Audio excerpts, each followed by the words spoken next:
Welcome back to the channel, everyone. So today I thought I would show y'all the new Westcott Easy Boom.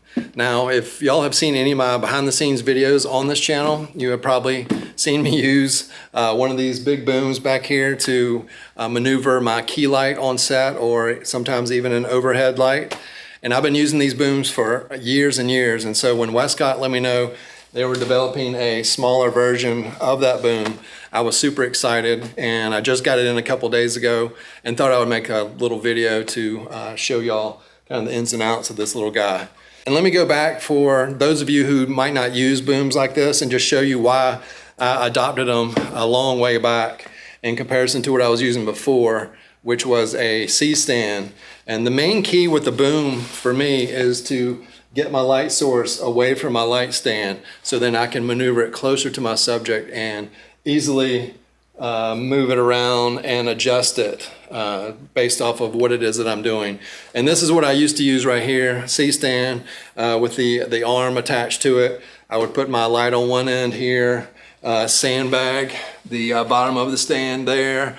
So basically my counterweight was on the floor, and I had this rickety light stand with an extension arm coming out, and the hardest part was having to adjust this on the fly during a photo shoot, where I would have an assistant or either myself. I'd have to get up, come over here, loosen this knob here, tighten it back to raise it up, or lower it in order to adjust the angle of the light and rotation.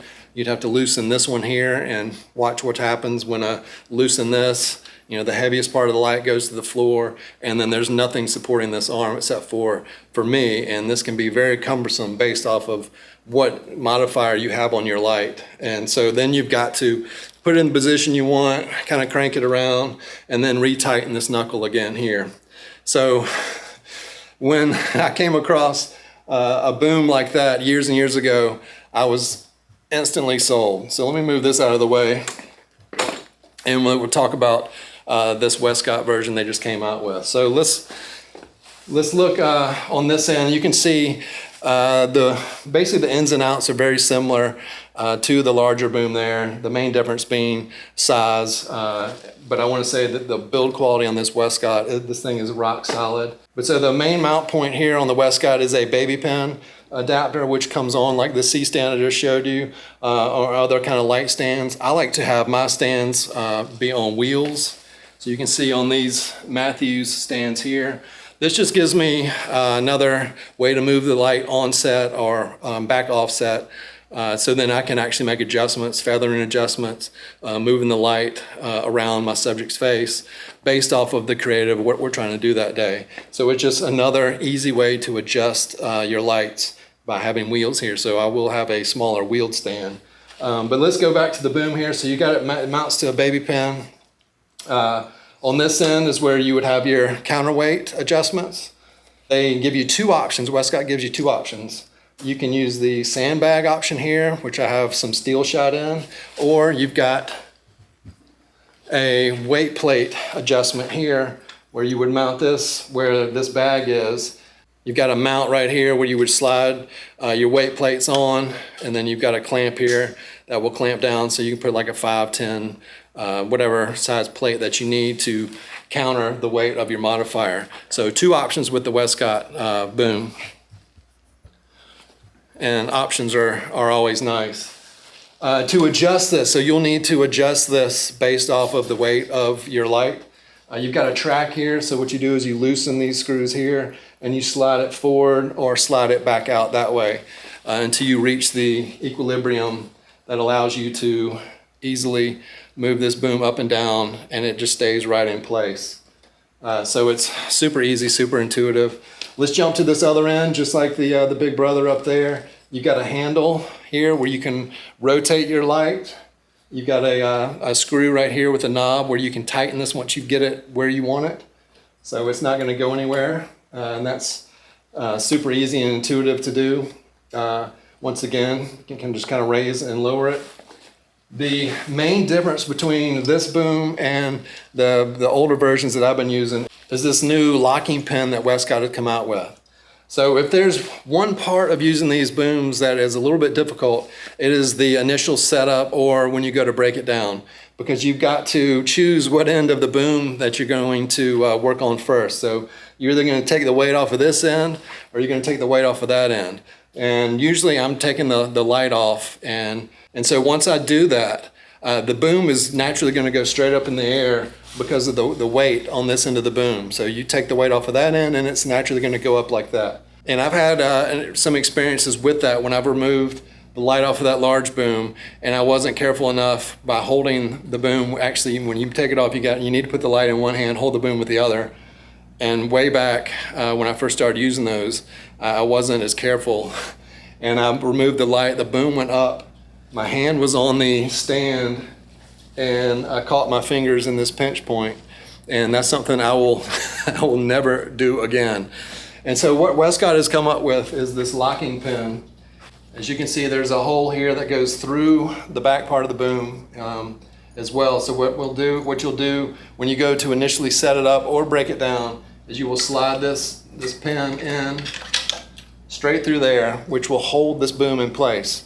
So what I'm going to do is I'm going to take this light off, and you'll see that the boom is not going to move because of that locking pin. So once I take it off, it holds it right in place. You can see that the boom is wanting to go up, but this pin right here is keeping it from doing that. So when you're breaking this down, you want to slide that pin in there before you take the light off, and then when you're setting it up, what you do is just set that pin in, put your weight on one end, your counterweight, and then put the light on this end and mount that light. So you see that it's not moving in either direction, and then you come over here, remove the pin, and you're ready to get to work. Fantastic addition to this boom, probably my favorite part of this guy here. So let's compare and contrast, I guess, the larger boom with the smaller boom. Just how I have them laid out here, I kind of step off to the side. You can see there's a considerable size difference, footprint difference, if you will. What I like to look at mainly, and this goes back to what we talked about at the beginning of the video, getting our light away from our stand. So I like to look at the distance from the stand to my light when it comes to the boom here. On this Westcott version, it's roughly 3 feet. On the larger version, from the pivot point here to the light is 6 feet. So it's pretty much twice the size, twice the reach from this boom here. And then the other measurement I like to look at is the range of motion here. So if you watch this, I can raise and lower it, and it virtually, it stays pretty much in the same area. But then when I get to a certain point, it'll start tucking into the stand on the high end and on the low end. So let me just take it down here, and you can see how it starts to go into the stand, and then it swings out a little bit. So I like to kind of see what those dimensions are between those points of tucking into the stand. And I've determined with a tape here on the Westcott version, I've got about 2 feet of movement where that light stays kind of where it is and where I won't have to worry about it. Obviously you can adjust your stand height if you need to. You can go up with it and down with it. So you can use the stand to help with that measurement if you need to. Or what you would do is roll the stand out or back in. But I preferred, I like to kind of have a sweet spot there of that measurement. So I got 2 feet with this stand here. The larger stand, I've got like a 4-foot swing. Basically, it's double the range, double the width out from the stand with this one here. So what that tells me is that there are going to be different use cases for these booms. If I'm working in a large space in a situation like I was 2 weeks ago with a football team, and I've got guys that are going to be over 6 feet tall going down into a stance, and I'm going to need a large range of motion, I'm going to go with the larger boom there. If I'm in more of a confined space where I'm not going to have to deal with needing that big of a range of motion, I won't need as much distance from my stand to my light. This guy right here is going to be what I'm going to go with. Some other things to take in consideration too, the form factors, just traveling. I get that question a good bit when it comes to traveling with those big booms, and they do break in half. I've got one down here, I'll show you. Right here. So this is how I have to travel with the larger booms. The back end, the counterweight portion of the boom over there comes out right here. So it comes into two pieces. So then I can load this in and then this piece in to my truck and get where I need to go. Obviously, I'm not gonna have to do that with the smaller Westcott. So that in itself is a big plus with this guy here. Got a photo shoot next week that I'm gonna have a dance team in here and I have to do headshots with them. This is gonna be absolutely perfect. I feel like I would be comfortable with up to probably a 36-inch modifier on that boom. So if you see here, I would be perfectly fine working like the Manny Ortiz beauty dish on that boom. Smaller setups like tabletops, those types of things, still life, this guy right here would be perfect for those types of uses. Just all in all, I'm super excited to have another option based off of what it is that I'm going to be photographing. Hopefully I've answered most of your questions and you've been able to kind of visually see the differences in size of these types of booms. You see the build quality on this guy right here.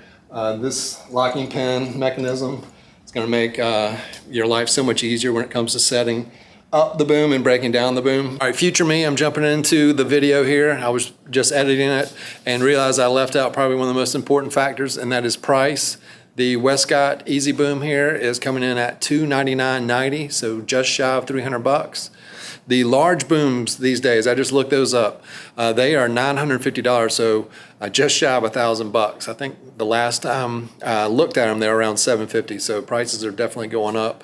That same company makes some that are called compact booms, and they are roughly the same size as the Westcott Easy Boom, and they are coming in around $600 to $700. So this Westcott Easy Boom here is an amazing value. I'm going to jump right back to the video now. Westcott also includes a safety wire that you can hook to the boom here and then hook to your light just in case something comes loose there, which would catch the light. They also give you some attachments here where if you're running, say, like a constant light and you are a plug-in strobe and you need to run that wire down your boom, you can attach these, which will then, you can run the wires through these. I personally, you can see up here, I use the Velcro strips because I'm traveling with these booms and I would probably knock these off pretty quickly, but if you're in a studio and this is going to stay in that studio, these are pretty fancy.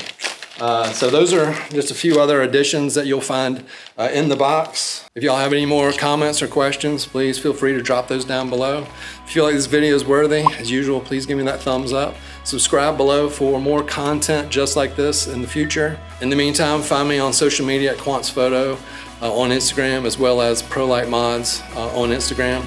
Y'all stay safe and healthy out there, and I will see y'all again soon in the next one.